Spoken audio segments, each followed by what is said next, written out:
Hello, Slicey Dicers. This is Brian with another battle to the death for you. Today, we have the Spyderco Chaparral Lightweight versus the Spyderco Native 5 Lightweight. I'm doing this because you guys asked for it. So whatever happens here, from here on out, it's all your fault. Wasn't planning on comparing these two, but I've gotten at least like a dozen requests for it, so let's get it going. These are both the lightweight versions, hence the catchy names, of their respective models. The Chaparral is a kind of gentlemanly sort of knife from the Taichung factory, which is kind of Spyderco's higher end factory. The Native 5 Lightweight is built in Colorado at the mothership factory, and it's meant to be a bit more of a lightweight, smaller EDC. So their categories overflow a little bit, but that's kind of the general design philosophy between these. They make a million different versions of these. I'm not even going to cover all of them. It would, especially in the Native 5, there's a bazillion of them. It would take too long. We're just going to focus on these two we have here in front of us.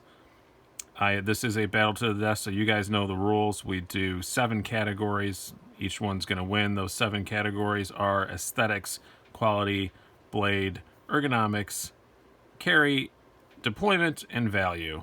And each one gets a point for each one they win, and at the end, we'll pick a winner. How's that sound? Let's get going. First of all, let's do some stats to get this out of the way. I'm not going to do any size comparisons because that makes these videos take too long, and we're comparing these two. We don't need to compare them to anything else. You have an overall length. These are all 1-inch squares, so I'm going to center this up a bit here. There we go. Overall length of 6.4 inches on the Chaparral Lightweight. Blade length of 2.8 inches. Very thin slicey blade of 0.08 inches. And a handle thickness, very thin, 0.32 inches. Thin is the word of the day with this knife, and as you'd expect, it's pretty light. Dead on 2 ounces. Wire clip and all that. They've done a lot of stuff to cut the weight down on this. This is a very, very, very light, very, very light. I'm not going to say little. It's actually fairly decent size, but it's a very, very light knife. Next up, your Native 5 Lightweight. We have an overall length of 6.9 inches. You have a blade length of 3 inches and a blade thickness more in tune with the standard Spyderco, flat grind blade width 0.13 inches, handle width of 0.43 inches. Also still very, very light, even though it's a larger knife, 2.45 ounces. So you're only gaining half an ounce going up to the larger knife. All right, let's get into the categories. First up, aesthetics. They both look like lightweight Spydercos, which is meaning FRN, that kind of stuff.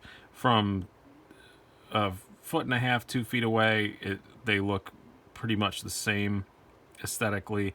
I do like the blade shape just a little bit better on the Chaparral. It's that more old school, like really old school Spyderco leaf shaped blade, and just I like the finish better. I like aesthetically on the Taichung FRN, and yeah, I'm gonna have to give the aesthetics to the Chaparral Lightweight by that much, not by much, but just a little bit. It is just I think it just looks a little bit prettier, a tiny bit. Neither of these are super pretty knives, but I think this one looks just a little bit better. I like the logo and stuff better. It's got Spyderco Chaparral on it instead of just the Spider. Barely to the Chaparral Lightweight. Quality. This is gonna take a minute. So normally I would say, because everything about this, the Spyderco Chaparral Lightweight was my first Taichung Spyderco. I've had a couple since then, and what everybody says is right. They are extremely well made. There's just something, they're just that little half step above the Colorado stuff or the Japanese stuff or the Chinese stuff. Just very, Spyderco makes stuff in a lot of places, but I really like the Taiwanese stuff. It's just very, very good. Taichung does a great job. This is so flush, almost like a traditional on the back, like a high-end traditional. It's just very flush, very smooth, very well done. There's nothing wrong with the Native 5 Lightweight at all. It's still a very good quality, good built knife. I've never had much of a problem with the Golden Colorado stuff. I've had one warranty issue on another knife that's not pictured here. I'm sending back right now that they're going to fix for free, so it's all going to be fine, but very minor thing. But I really do like the Golden Colorado stuff. I've had no problems with this. I've used the hell out of this. No issues with it quality-wise.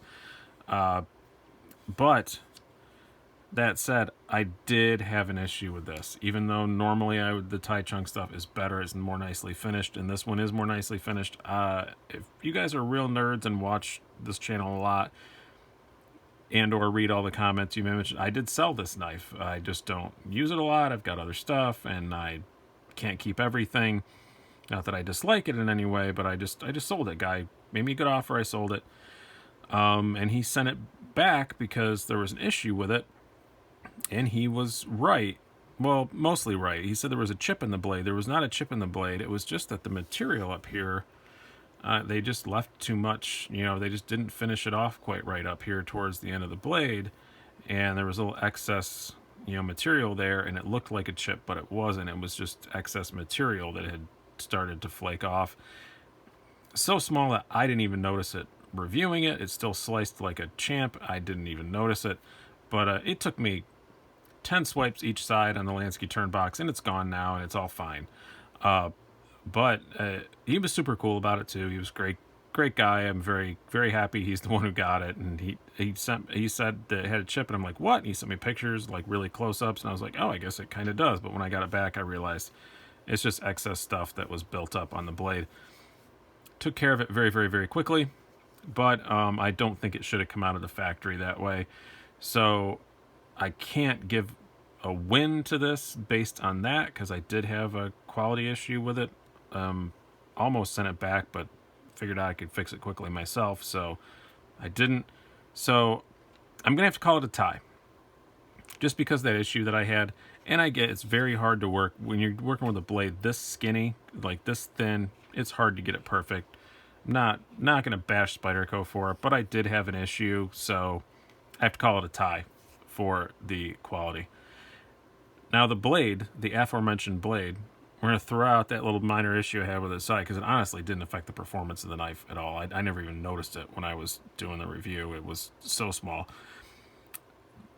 But throwing that aside, XHP on the Chaparral, S35 VN on the Native 5 Lightweight. This is much more of an EDC style blade, I would say, on the Native 5. It's just a little, not even just that it's bigger, but it is a little thicker.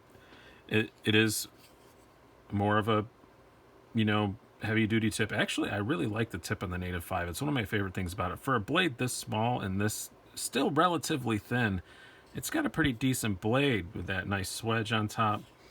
It can handle a lot of EDC tasks. The Chaparral Lightweight is light duty. Absolutely. It's so thin. The tip is minute. It's almost just like an overgrown, heavier duty box cutter. It is awesome at that. Don't get me wrong. If this is a box opening champion, if you get 5 Amazon packages a week like I do, this thing is a machine, cutting through those. XHP is still a great steel, but I have to give the win to the Native 5 Lightweight, because S35 VN is still great. It's easy enough to sharpen up, and this blade is much more all-around purpose than the Chaparral Lightweight is. Now, ergonomics, this category probably won't be a surprise. There's nothing wrong with the Chaparral Lightweight. It is very comfortable in the hand for what it is, for how thin and just how slim it is. It is very comfortable in the hand, but the Native 5 Lightweight is not designed to be purely thin and slim and lightweight and comfortable in the hand. It's a lightweight version of a knife that already had great ergonomics, and that shows. The one thing I do like better on this Chaparral Lightweight is I do like the texturing they use. You can see it's a different pattern. I do like the texturing better that Tai Chung uses as opposed to Colorado. I feel like this is a bit grippier, but other than that, again, nothing wrong with this. It's outstanding for what it is. But if you're not just judging it for what it is, this is a good ergonomic knife all around compared against anything. Where this is a really good ergonomic knife for what it is. So, got to give a clear win on this one to the Native 5 Lightweight. In carry, another clear win to the opposite. Just as clear a win to the Chaparral Lightweight. It's thinner, it's lighter, it has this nice deep carry, the wire clip, which I love that, but Spyderco's, I wish they put it on everything.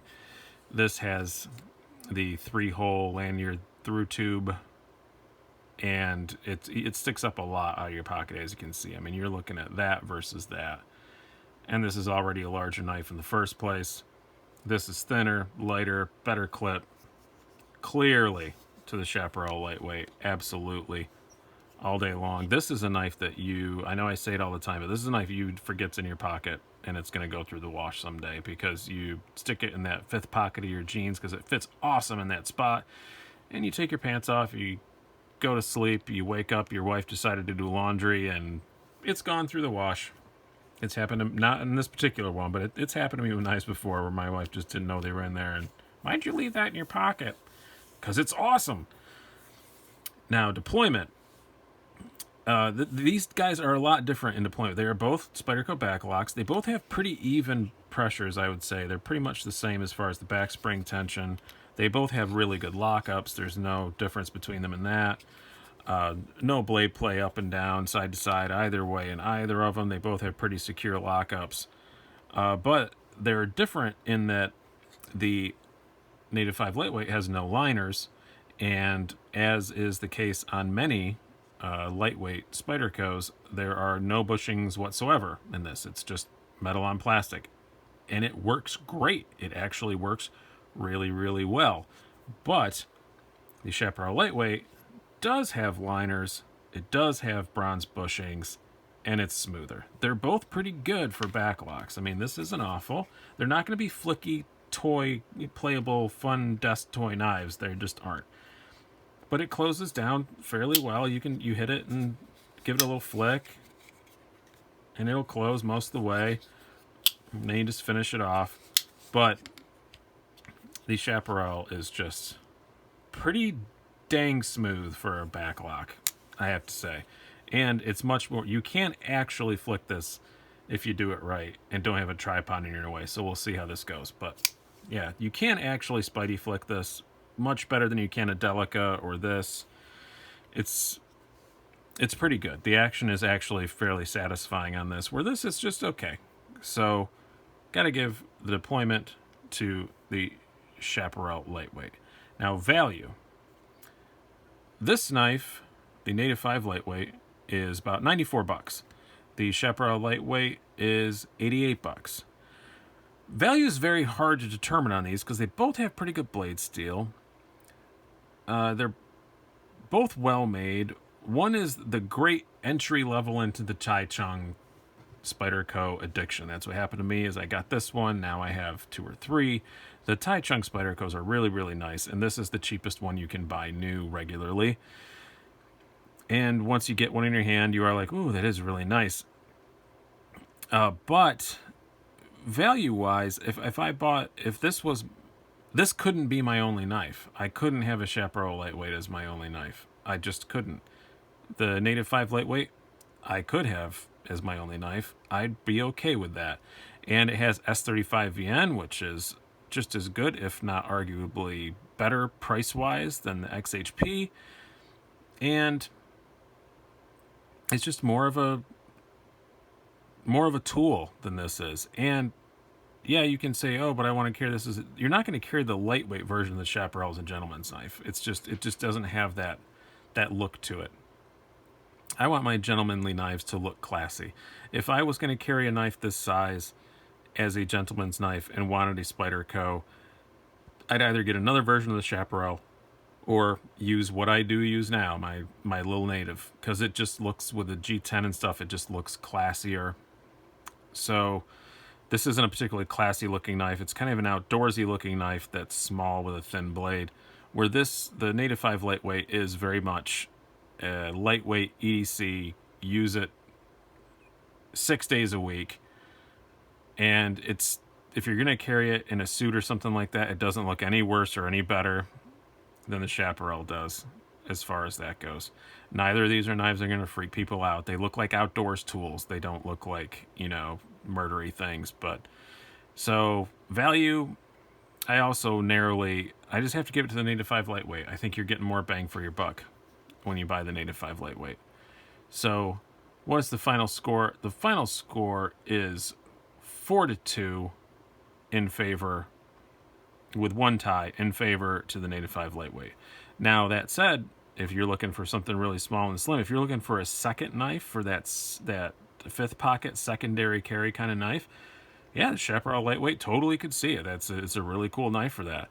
If you're looking for one knife, Native 5 Lightweight all day long. Hope you guys have enjoyed this. I've been Brian. Have a good one.